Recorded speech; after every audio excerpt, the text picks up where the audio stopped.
चलिए हम लोग लाइट का क्वेश्चन करेंगे आज, और ये है प्रैक्टिस नंबर 5। और इसमें आज का जो हमारा पहला क्वेश्चन है वो है कि वायु के सापेक्ष कांच का अपवर्तनांक जो है 3/2 है। तो कांच के सापेक्ष वायु का अपवर्तनांक, देखिए वायु के सापेक्ष कांच का अपवर्तनांक, इसका मतलब हमको जो गिवन है वो ANG गिवन है। ANG कितना है 3/2। और हमसे जो पूछ रहा है वो पूछ रहा है कांच के सापेक्ष वायु का अपवर्तनांक, इसका मतलब क्या पूछ रहा है GNA, वो कितना हो जाता है उसी का उल्टा यानी 2/3। तो ऑप्शन नंबर डी हो जाएगा इसका करेक्ट आंसर। चलिए नेक्स्ट क्वेश्चन की तरफ आगे बढ़ेंगे। स्क्रीन पर आता हुआ नेक्स्ट क्वेश्चन हमारे सामने नेक्स्ट क्वेश्चन आ चुका है और इसको हम लोग करेंगे। तो हमारा जो नेक्स्ट क्वेश्चन है, यदि वायु के सापेक्ष कांच का अपवर्तनांक कांच के सापेक्ष वायु के अपवर्तनांक का 5 गुना हो तो कांच के सापेक्ष वायु का अपवर्तनांक होगा। फटाफट आप सभी लोग इसका आंसर देंगे कमेंट बॉक्स में, फिर इसके बाद हम कराते हैं। और जो बच्चे हमारे चैनल पे नए हैं वो चैनल को सब्सक्राइब कर दें और फटाफट अपने दोस्तों को शेयर कर दें ताकि सभी लोग इसका लाभ उठा सकें। चलिए, यदि वायु के सापेक्ष कांच का अपवर्तनांक, इसका मतलब क्या ANG बराबर कितना, कांच के सापेक्ष वायु के अपवर्तनांक का 5 गुना यानी 5 × GNA। ध्यान से समझिएगा इस क्वेश्चन को, ध्यान समझिएगा। उसके बाद हम क्या करते हैं, लिखेंगे NG/NA, इसको लिख सकते हैं N2/N1 = 5 × NA/NG। तो इसको इधर भेजेंगे तो होल स्क्वायर, देखो ध्यान से, NA का स्क्वायर NG का स्क्वायर, इसको इधर भेज देंगे, 5 को इधर भेज देंगे तो क्या आ जाएगा हमारे पास, जो आ जाएगा वो आ जाएगा NA/NG का होल स्क्वायर बराबर 1/5। तो 1/5, तो NA/NG = क्या आ जाएगा, NA/NG = आगे करेंगे, स्क्रीनशॉट ले लेंगे इसका सभी लोग या नोट कर लेंगे। हम आगे बढ़ाएंगे, इसको डिलीट करेंगे क्योंकि जगह नहीं है हमारे पास। या चलिए देखें आगे, देखिए हम क्या करेंगे, NA/NG का होल स्क्वायर जो था वो बराबर आ गया √1/5 और NA/NG को ही बोलते हैं GNA बराबर आ गया √1/5। तो ऑप्शन नंबर बी हो जाएगा इसका करेक्ट आंसर। अच्छा क्वेश्चन था, अलग टाइप का था। चलिए नेक्स्ट क्वेश्चन की तरफ आगे बढ़ेंगे। क्वेश्चन नंबर 3 स्क्रीन पर आता हुआ, क्वेश्चन नंबर 3 आप लोगों के स्क्रीन पर आता हुआ, इसका आंसर फटाफट आप लोग कमेंट बॉक्स में दीजिए। जल में डूबी हुई सीधी छड़ मुड़ी हुई प्रतीत होती है। जल में डूबी हुई सीधी छड़ मुड़ी हुई प्रतीत होती है, इसका क्या कारण है, इसका कारण है अपवर्तन। ऑप्शन नंबर ए इसका हो जाएगा करेक्ट आंसर। चलिए क्वेश्चन नंबर 4 की तरफ आगे बढ़ेंगे। क्वेश्चन नंबर 4 आपकी स्क्रीन पर आता हुआ। चलिए क्वेश्चन नंबर 4 क्या कह रहा है, प्रकाश की एक किरण कांच से वायु में 42 डिग्री के कोण पर आपतित होती है। यदि कांच वायु के लिए क्रांतिक कोण 42 डिग्री, ध्यान समझिएगा, क्रांतिक कोण गिवन है, क्रांतिक कोण को C से दिखाते हैं 42 डिग्री या OR आप लोग θ से दिखाते हैं 42 डिग्री। तो क्रांतिक कोण अगर गिवन है तो अपवर्तन कोण कितना होता है, हमको पता है क्रांतिक कोण अगर उतना होता है तो अपवर्तन कोण 90 डिग्री होता है। तो ऑप्शन नंबर डी हो जाएगा इसका करेक्ट आंसर। चलिए क्वेश्चन नंबर 4 की तरफ आगे बढ़ेंगे। क्वेश्चन नंबर 4 की तरफ क्वेश्चन नंबर 5 की तरफ आगे बढ़ेंगे। क्वेश्चन नंबर 5 हमारी स्क्रीन पर आ चुका है। क्वेश्चन नंबर 5 देखिए, बोलते बोलते गला सूख जाता है, इसलिए आप लोग शेयर जरूर कर दें, लाइक जरूर कर दें, ठीक है। चलिए आगे बढ़ते हैं और लोगों को बताइए इस चैनल के बारे में, प्रैक्टिस टेस्ट के बारे में, ताकि ज़्यादा से ज़्यादा लोग प्रैक्टिस टेस्ट दे सकें, अच्छा से अच्छा नंबर स्कोर हो सके, उनका BHU पॉलिटेक्निक में सिलेक्शन हो सके। क्वेश्चन नंबर 5 जो हमारा कह रहा है, पूर्ण आंतरिक परावर्तन के लिए आपतन कोण का मान। पूर्ण आंतरिक परावर्तन की घटना कब होती है, जब हमने बताया है, अक्सर बताया है, आपतन कोण का मान, यानी आपतन कोण का मान ज्यादा होना चाहिए किससे, θ∗C, इसका मतलब क्रांतिक कोण से। तो कौन सा ऑप्शन, क्रांतिक कोण से, ऑप्शन नंबर C इसका हो जाएगा करेक्ट आंसर। जो बच्चे आंसर दे रहे हैं काफी अच्छा, बहुत अच्छा लग रहा है। चलिए आगे क्वेश्चन नंबर 6, क्वेश्चन नंबर 6 का आंसर देंगे फटाफट आप लोग। इसका आंसर तो हर कोई बच्चा दे सकता है, कक्षा 10 से ही इस क्वेश्चन को आप लोग देखते हैं, ये क्वेश्चन आपके सामने आता रहता है। फटाफट इस क्वेश्चन का आंसर देंगे। क्वेश्चन क्या कह रहा है, किस रंग के लिए, किस रंग के लिए, बहुत बढ़िया जो बच्चे आंसर दे रहे हैं, बहुत अच्छा।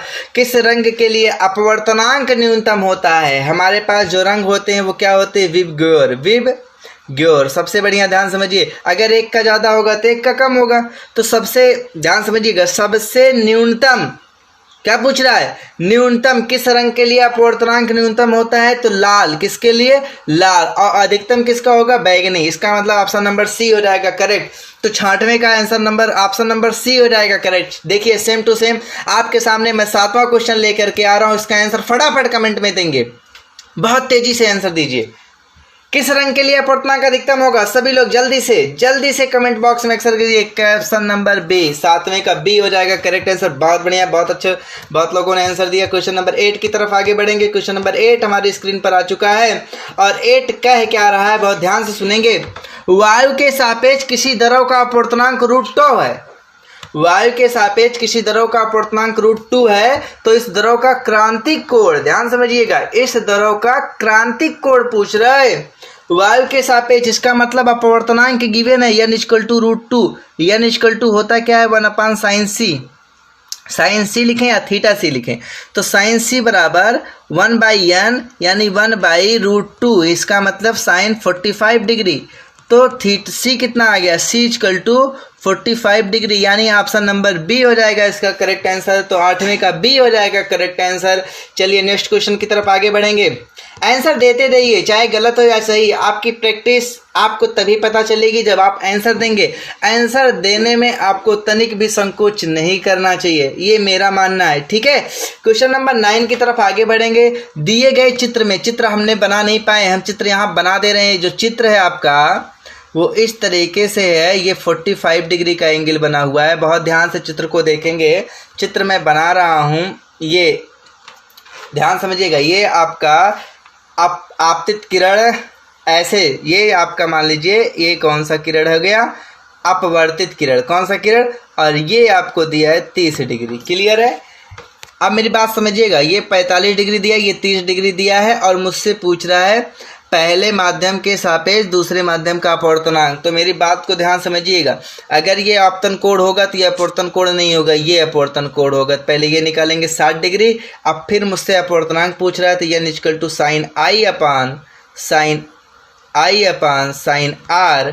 आप सभी लोग लगा सकते हैं इसको। sin i का मान हो जाएगा 45 डिग्री और sin r का मान हो जाएगा 60 डिग्री और मान रख देंगे। तो आंसर नंबर इसका कौन सा करेक्ट हो जाएगा, क्वेश्चन नंबर 9 का ऑप्शन नंबर सी हो जाएगा इसका करेक्ट आंसर। आप लोग कर लीजिएगा। चलिए नेक्स्ट क्वेश्चन की तरफ आगे बढ़ेंगे।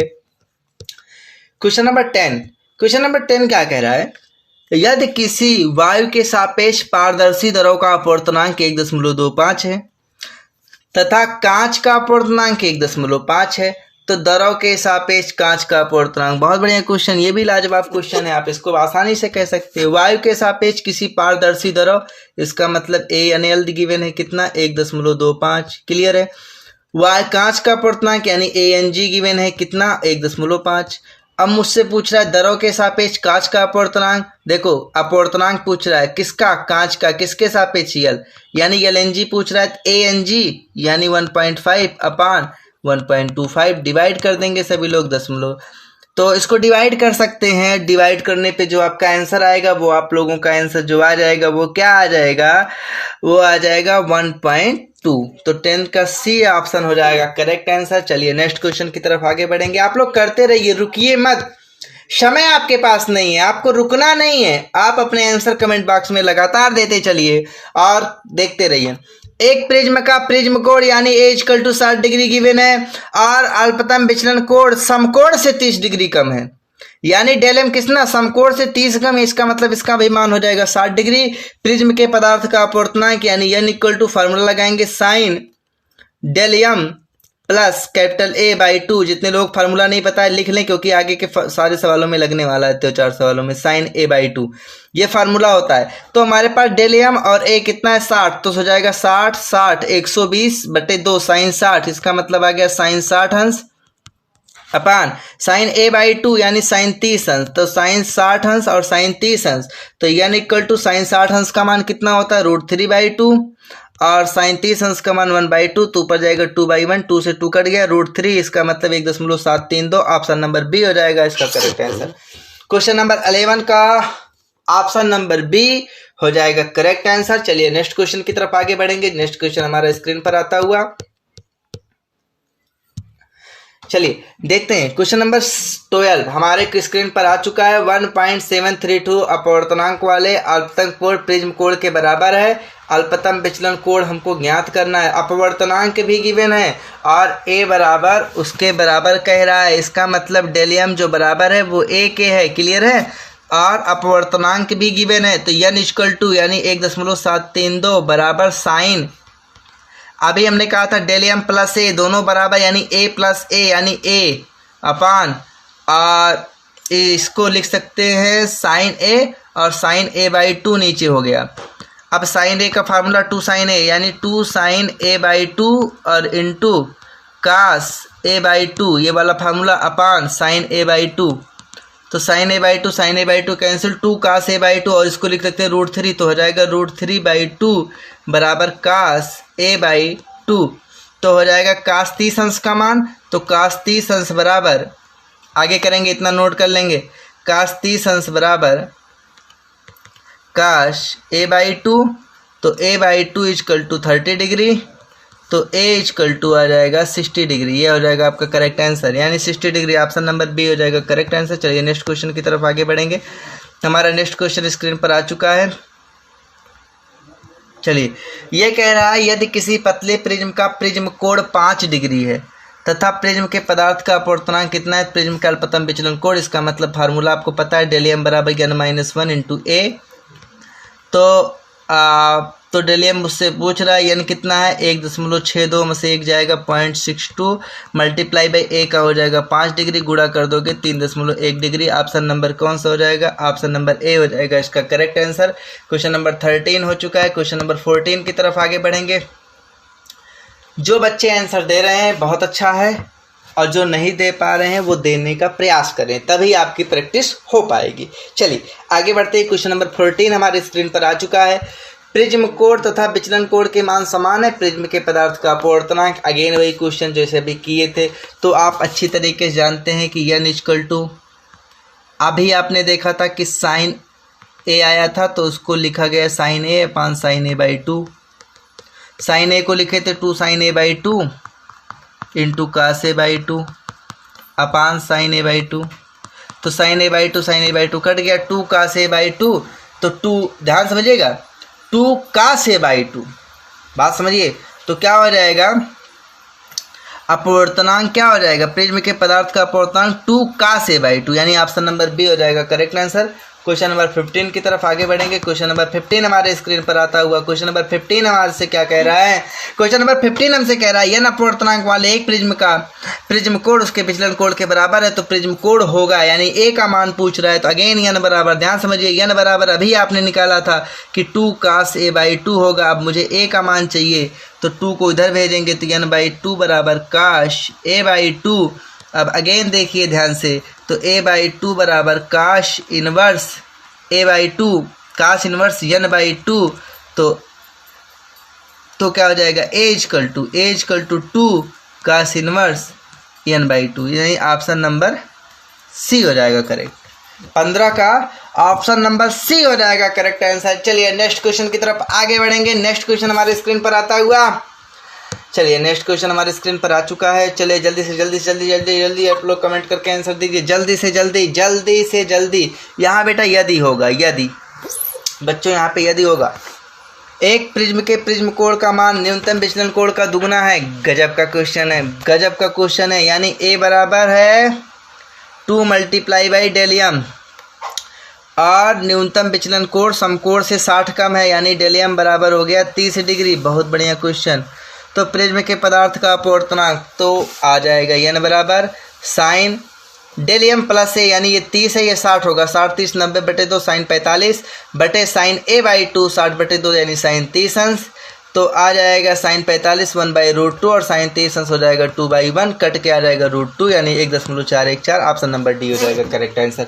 चलिए नेक्स्ट क्वेश्चन की तरफ आगे बढ़ेंगे। क्वेश्चन नंबर 17 हमारे स्क्रीन पर आ चुका है। 17 हमारे स्क्रीन पर आ चुका है। एक पतले प्रिज्म का प्रिज्म कोण 10 डिग्री है तथा प्रिज्म के पदार्थ का अपवर्तनांक 1.7 है। प्रिज्म के अल्पतम विचलन कोण की बात कर रहा है। तुरंत फार्मूला लगाएंगे डेलियम बराबर n-1 इंटू ए। n कितना है भैया 1.7 -1, इसका मतलब है -1 इंटू ए का मान हो जाएगा 10 डिग्री, तो 10.7 यानी आ जाएगा 7 डिग्री, यानी ऑप्शन नंबर डी हो जाएगा इसका करेक्ट आंसर। चलिए क्वेश्चन नंबर 18 की तरफ आगे बढ़ेंगे। बहुत तेजी से करिए क्योंकि आपके पास समय नहीं है, और अगर बहुत आराम से करना है आपको तो आप जब वीडियो खत्म हो जाएगा तो यूट्यूब पे पड़ा रहेगा, तो आप एक एक क्वेश्चन स्क्रीन पर आएगा, आप रोक रोक करके एक एक क्वेश्चन का आंसर करिएगा आराम से, लेकिन यहाँ पे तेजी से करने का प्रयास करिए, ठीक है। यदि एक प्रिज्म के प्रिज्म कोण तथा अल्पतम विचलन कोण का योग व अंतर 30 व 90 डिग्री है तो प्रिज्म के पदार्थ का अपवर्तनांक, सॉरी इसमें देखिएगा यहाँ पे एक चीज गलत हो गया, यहाँ पे 90 होना चाहिए था, जहाँ 30 है वहाँ 90 होगा, जहाँ 90 है वहाँ 30 डिग्री होगा। क्लियर है, तो इसको बहुत ध्यान से देख लेंगे। तो यहाँ पे देखिए हमको क्या मिल गया, a प्लस डेलियम इजकल टू 90 डिग्री, भैया देखते रहिए, a माइनस डेलियम इजकल टू मिल गया 30 डिग्री। क्लियर है, तो यहाँ पे अगर मुझे a का मान निकालना होगा तो दोनों को जोड़ लेंगे तो क्या आ जाएगा 2a इजकल टू 120 डिग्री, तो a इजकल टू आ जाएगा 60 degree. Clear, a is equal to 60 degree हमको मिल चुका है और a प्लस डेलियम बराबर 90 डिग्री, तो n इजकल टू फार्मूला लगा देंगे, n इजकल टू साइन, अब देखिए a प्लस डेलियम 90 बटे 2 यानी 45 डिग्री अपान इसका मान साइन a बाई 2 यानी 30 डिग्री, साइन 45 और साइन 30 यानी √1 बाई √2, 1 बाई √2 और मल्टीप्लाई बाई 2 बाई 1, तो आ जाएगा √2, यानी ऑप्शन नंबर ए इसका करेक्ट हो जाएगा क्वेश्चन नंबर 18 का। क्वेश्चन नंबर 18 का जो करेक्ट आंसर होगा, क्वेश्चन नंबर 18 का जो करेक्ट आंसर होगा वो ऑप्शन नंबर ए हो जाएगा √2। क्वेश्चन नंबर 19 की तरफ आगे बढ़ेंगे, क्वेश्चन नंबर 19 की तरफ आगे बढ़ेंगे। क्वेश्चन नंबर 19 हमारे स्क्रीन पर आ चुका है, फटाफट इसका आंसर दीजिए, बहुत ही सरल क्वेश्चन है, इसका आंसर आप लोग दीजिए। कह रहा है श्वेत प्रकाश के प्रिज्म द्वारा वर्ण विक्षेपण से प्राप्त स्पेक्ट्रम के मध्य उपस्थित किरण का रंग, कह रहा है श्वेत प्रकाश के प्रिज्म द्वारा वर्ण विक्षेपण से प्राप्त स्पेक्ट्रम के मध्य, तो हमारे पास जो स्पेक्ट्रम मिलता है वो क्या मिलता है, विबगोर मिलता है, तो विबगोर जब मिलता है तो बीच में भैया कौन होता है, ग्रीन कलर, इसका मतलब ऑप्शन नंबर सी हो जाएगा इसका करेक्ट आंसर। क्वेश्चन नंबर 20 की तरफ आगे बढ़ेंगे। क्वेश्चन नंबर 20 हमारे पास क्या कह रहा है, यदि 1n2 2n1 2n3 और 3n4 इक्वल टू 1 हो तो सत्य कथन क्या होगा, ऐसा आप लोगों ने कक्षा 10 से ही किया होगा, तो याद होगा 1n2 2n3 3n1 होता था, तो यानी n4 को n1 के बराबर होना चाहिए, यानी ऑप्शन नंबर सी इसका हो जाएगा करेक्ट आंसर। क्वेश्चन नंबर 21 की तरफ आगे बढ़ेंगे। इसमें क्या कह रहा है, कांच में जिसका अपवर्तनांक 1.5 है, प्रकाश का वेग 2 × 10⁸ मीटर पर सेकंड है, एक द्रव में प्रकाश का वेग इतना है, तो द्रव का अपवर्तनांक, बहुत बढ़िया क्वेश्चन, आप लोगों को पता है कि n प्रोपोर्शनल 1/v होता है, बहुत बढ़िया, इसका मतलब n1/n2, तो आप कुछ मत करिए, NW upon NL equal to V, आप देखो ध्यान से, VL अपान VW, बस कुछ नहीं करना है, वैल्यू पुट कर दीजिए, तो NW का मान कितना 1.5, हमसे भी NL पूछ रहा है, बराबर VL का मान कितना 2.5 × 10⁸, यहाँ बीच में दशमलव है, अपान 2 × 10⁸, भाग कर दोगे 8 8 कट गया, तो आ क्या जाएगा, NL बराबर, ध्यान समझिएगा, ये दशमलव और ये दशमलव हट जाएगा, 5 तिहाई 15 50 25, क्लियर, तो 3 दूनी 6/5, NL बराबर 6/5, NL बराबर 6/5, भाग करोगे 5 एकम 5 और 5 दुआई 10 यानी 1.20, ये ऑप्शन नंबर सी हो जाएगा करेक्ट आंसर। तो क्वेश्चन नंबर 21 हमारा स्क्रीन पर जो आया था वो कंप्लीट हो चुका है। क्वेश्चन नंबर 22 की तरफ आगे बढ़ेंगे। क्वेश्चन नंबर 22 क्या कह रहा है, ये बहुत इजी क्वेश्चन है, ध्यान समझिएगा। क्वेश्चन नंबर 22 हमारे स्क्रीन पर आ चुका है। इसमें कह रहा है n1 व n2 अपवर्तनांक वाले दो समांतर माध्यमों की मोटाई क्रमशः d1 व d2 है, इन दोनों माध्यमों की कुल आभासी, देखो जो मोटाई दी होती है उसी को उसके अपवर्तनांक से भाग कर दो, आभासी लंबाई आ जाती है। इसका मतलब क्या हो जाएगा, d1 अपान n1 और प्लस d2 अपान n2, यही आंसर होगा। अब ये किसी ऑप्शन में मैच नहीं कर रहा है, तो ऑप्शन नंबर बी आप देखिए, अगर अंदर गुणा करोगे तो n1 n2 का जब अंदर गुणा होगा तो n2 n2 कट के d1 अपान n1 बचेगा, ये बचेगा, और जब इसमें गुणा होगा तो n1 n1 कट के d2 अपान n2 बनेगा, यानी ऑप्शन नंबर बी इसका हो जाएगा करेक्ट आंसर। चलिए क्वेश्चन नंबर नेक्स्ट आगे तरफ बढ़ेंगे। क्वेश्चन नंबर 23 हमारे स्क्रीन पर आ चुका है। क्वेश्चन नंबर 23 क्या कह रहा है, बहुत ध्यान से सुनेंगे। एक प्रकाश किरण माध्यम 1 से माध्यम 2 में प्रवेश करती है, इसका वेग दूसरे माध्यम में प्रथम का 2 गुना है, इसका मतलब है v2 बराबर क्या है, 2v1 है। गजब, पूर्ण परावर्तन के लिए आपतन कोण होना चाहिए, बहुत बढ़िया। इसका मतलब हमारे पास जो v1 अपान v2 होगा वो होगा 1/2 और V1/V2 इक्वल टू होगा n। और ध्यान समझिएगा n बराबर होगा साइन आई बटे साइन आर। आपतन कोड पूछ रहा है, ध्यान समझिएगा साइन आर हो जाएगा 90, इसका मतलब उसकी कहानी खत्म। बराबर 1/2 यानी आई बराबर देखोगे आपको मिलेगा 30 डिग्री, यानी आपतन कोड 30 डिग्री से अधिक होगा। आपतन कोड कितने से अधिक होगा? आपतन कोड अगर 30 डिग्री से अधिक होगा तभी जाकर के आपका पूर्ण आंतरिक परावर्तन सही होगा। ठीक है, चलिए ऑप्शन नंबर ए हो जाएगा इसका करेक्ट आंसर। क्वेश्चन नंबर 14 की तरफ 24 की तरफ आगे बढ़ेंगे। क्वेश्चन नंबर 24 हमारे स्क्रीन पर आ चुका है। क्वेश्चन नंबर 24 हमारे स्क्रीन पर आ तो चुका है, लेकिन कह क्या रहा है इसको मैं पढ़ के बताता हूँ। लाल रंग λ1 के प्रकाश के लिए हवा के सापेक्ष एक माध्यम में क्रांतिक कोण थीटा है तथा अन्य तथ्य समान रखने के लिए θ2 है। प्रकाश के लिए क्रांतिक कोण होना चाहिए। बहुत ध्यान समझिए, क्रांतिक कोण कम होगा कि ज़्यादा। हमने उस दिन बताया था कि वी गोयर में जो बात होती है, इसको मैं समझाते वक्त एक चीज़ और बताया था कि लैम्डा प्रोपोर्शनल होता है साइन θc। तो अब देखिए λ1 लाल रंग का है, λ2 पीले रंग का है। लाल रंग का क्रांतिक कोण थीटा है, ठीक, क्रांतिक कोण थीटा है, लाल रंग का थीटा है। तो पीला, ध्यान समझिए, लाल ये पीला ये, तो पीला इधर आ रहा है, इसका मतलब लैम्डा घट रहा है, और लैम्डा घटेगा थीटा घटेगा, इसका मतलब थीटा से क्या होगा? कम। ऑप्शन नंबर सी इसका हो जाएगा करेक्ट आंसर। समझ में आया? चलिए नेक्स्ट क्वेश्चन की तरफ आगे बढ़ेंगे। क्वेश्चन नंबर 25 हमारे स्क्रीन पर आ चुका है। क्वेश्चन नंबर 25 हमारे स्क्रीन पर आ चुका है। इसका आंसर बताएंगे सभी लोग। इसका आंसर भैया कह रहा है यच गहराई वाले, कौन गहराई वाले? यच गहराई वाले बर्तन का प्रत्येक 1/4 भाग क्रमशः n1 n2 n3 1/4, बहुत ध्यान समझिए, h/4 की बात कर रहा है। यानी जो पट्टी होगी 4 पार्ट में ऐसे ऐसे बटी होगी, उसका एक पार्ट h/4 ऐसे ऐसे। तो h/4 में हम n1 n2 का भाग करेंगे, यानी हमारे पास जो हो जाएगा वो हो जाएगा h/4 n1 plus h/4 n2 और प्लस h/4 n3 और प्लस h/4 n4। तो h/4 हम कॉमन ले लेंगे, आ जाएगा 1/n1 plus 1/n2 plus 1/n3 और प्लस 1/4। मैंने अभी पिछली बार समझाया था, आभासी गहराई पूछ रहा था, इसलिए मैंने डिवाइड करता अपूर्णांक से भाग कर दिया। तो ऑप्शन नंबर बी हो जाएगा 25वें का ऑप्शन नंबर बी हो जाएगा आपका करेक्ट आंसर। चलिए नेक्स्ट क्वेश्चन की तरफ आगे बढ़ेंगे। Question number 26। क्वेश्चन नंबर 26 भी आपका लाजवाब क्वेश्चन है, समझने का प्रयास करेंगे। ठीक है, कह रहा है एक प्रकाश किरण पुंज माध्यम ए जिसका अपवर्तनांक Na में संचरण करके एक अन्तरापृष्ठ B में जिसका अपवर्तनांक Nb में प्रवेश करता है, परिवेश नहीं प्रवेश, आपतन कोण अपवर्तन कोण से अधिक है। आपतन कोण क्या है? अपवर्तन कोण से अधिक है, इसका मतलब I ग्रेटर है R से, और I ज़्यादा तब होता है R से जब कोई किरण विरल से सघन में आ रही हो। किसमें? विरल से सघन में।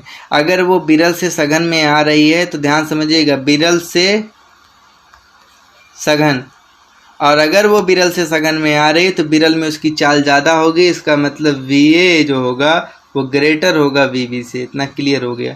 और BA जिसका ज़्यादा होता है, अभी मैंने बताया था n प्रोपोर्शनल 1/V होता है। अगर VA ज़्यादा तो अपवर्तनांक कम, इसका मतलब Na क्या होगा? कम होगा NB से। अब यही हमको देखना है, तो ऑप्शन नंबर बी हमको दिख रहा है करेक्ट आंसर, इसका मिला लीजिएगा। चलिए ऑप्शन नंबर बी हो जाएगा इसका करेक्ट आंसर। यहाँ पे VA greater than VB, Na less than NB given है, इसलिए ऑप्शन नंबर बी हो जाएगा करेक्ट आंसर। चलिए नेक्स्ट क्वेश्चन की तरफ आगे बढ़ेंगे। क्वेश्चन नंबर 27 हमारे स्क्रीन पर आ चुका है। 27 हमसे क्या कह रहा है? यदि कांच व जल के अपवर्तनांक 1.5 1.33 क्रांतिक कोण का मान होगा, तो पहले हम लोग क्या निकालेंगे? विरल के सापेक्ष सघन का अपवर्तनांक। तो विरल कौन होगा? LNG निकालोगे तो सबको पता है 8/9 आएगा। क्या आएगा? 8/9। अब ये n की तरह काम करेगा, n equal to 1/sin c, तो c इक्वल टू क्या हो जाएगा? Sine inverse 8/9। तो ऑप्शन नंबर कौन सा करेक्ट हो जाएगा? ऑप्शन नंबर ए हो जाएगा इसका करेक्ट आंसर। चलिए नेक्स्ट क्वेश्चन की तरफ आगे बढ़ेंगे। हमारा नेक्स्ट क्वेश्चन स्क्रीन पर आता हुआ क्वेश्चन नंबर 28। क्वेश्चन नंबर 28 क्या कह रहा है? जब प्रकाश किरण वायु से कांच के गुटके में प्रवेश करती है तो इसकी तरंगदैर्घ्य बढ़ती है, ना तो तरंगदैर्घ्य बढ़ती है ना आवृत्ति परिवर्तित होती है, इसकी तरंगदैर्घ्य घटती है, इसकी आवृत्ति बढ़ती है। तो तुमको अच्छे से पता है कि वायु से कांच के गुटके में प्रवेश कर रहा है यानी अपवर्तन की घटना हो रही है, और अपवर्तन कांच से गुटके में प्रवेश करेगा तो वेलोसिटी उसकी क्या हो जाएगी, कम हो जाएगी। वेलोसिटी घट हो जाएगी तो v = n लैम्डा से लैम्डा क्या हो जाएगा, कम हो जाएगा। इसका मतलब तरंगदैर्घ्य घट जाएगी, यानी ऑप्शन नंबर सी हो जाएगा इसका करेक्ट आंसर। क्वेश्चन नंबर 29 की तरफ आगे बढ़ेंगे। जितने बच्चे आंसर दे रहे हैं वो लास्ट में ये भी बता दें कि उनका कितना सही हुआ कितना गलत हुआ। ठीक है, आप लोग आंसर देते हैं तो अच्छा लगता है, इसलिए आप आंसर जरूर दिया कीजिए। ठीक है, चलिए क्वेश्चन नंबर 29 की तरफ आगे बढ़ेंगे। क्वेश्चन नंबर 29 कह रहा है कि क्या पारदर्शी कांच के टुकड़े का अपवर्तनांक अधिक होगा। एक पारदर्शी कांच के टुकड़े का अपवर्तनांक अधिक होगा बैंगनी प्रकाश के लिए, हरे प्रकाश के लिए, पीले प्रकाश के लिए, लाल प्रकाश के लिए। अपवर्तनांक किस प्रकाश के लिए अधिक होता है, आप इसका आंसर आप खुद बताएंगे। आप जल्दी से कमेंट करके बताइए कि किसका अपवर्तनांक अधिक होगा, किस रंग के लिए प्रकाश का अपवर्तनांक अधिक होगा। कि एक पारदर्शी कांच के टुकड़े का अपवर्तनांक अधिक होगा बैंगनी प्रकाश के लिए, हरी प्रकाश के लिए, पीले प्रकाश के लिए। ऑप्शन नंबर डी है लाल प्रकाश के लिए। यह आपको बताना है, आप जो बताएंगे वो आंसर देखने लायक है, यानी 29 का ए हो जाएगा इसका करेक्ट आंसर। चलिए बहुत बढ़िया, बहुत बच्चों ने आंसर दिए। चलिए क्वेश्चन नंबर 30 की तरफ आगे पढ़ेंगे। क्वेश्चन नंबर 30 हमारा स्क्रीन पर आ चुका है। हमसे पूछ रहा है एक प्रकाश की वायु से कांच में प्रवेश करती, इसकी आवृत्ति। मेरी बात को समझिए, वायु से वो कांच में आ रही है। वायु से अगर कांच में आना है तो इसका मतलब अपवर्तन का होना है। अपवर्तन में क्या नहीं बदलता है, 50 बार बताया गया है, क्या नहीं बदलता है, आवृत्ति नहीं बदलती है। तो पूछ रहा है आवृत्ति क्या होगी, तो अपरिवर्तित रहेगी। ऑप्शन नंबर सी हो जाएगा इसका correct answer. Option number C हो जाएगा इसका करेक्ट आंसर। तो ये था हमारा आज का वीडियो। आज की वीडियो में मैंने 30 क्वेश्चन रखे। आज जिन लोगों ने इस वीडियो में भाग लिया अच्छा लगा, और आप लोग अच्छे से अपनी तैयारी करते रहिए। हमारा जो सहयोग होगा, जो हम कर सकेंगे वो हम करने का प्रयास करेंगे। धन्यवाद, और आपके पेपर के लिए आपको बेस्ट ऑफ लक।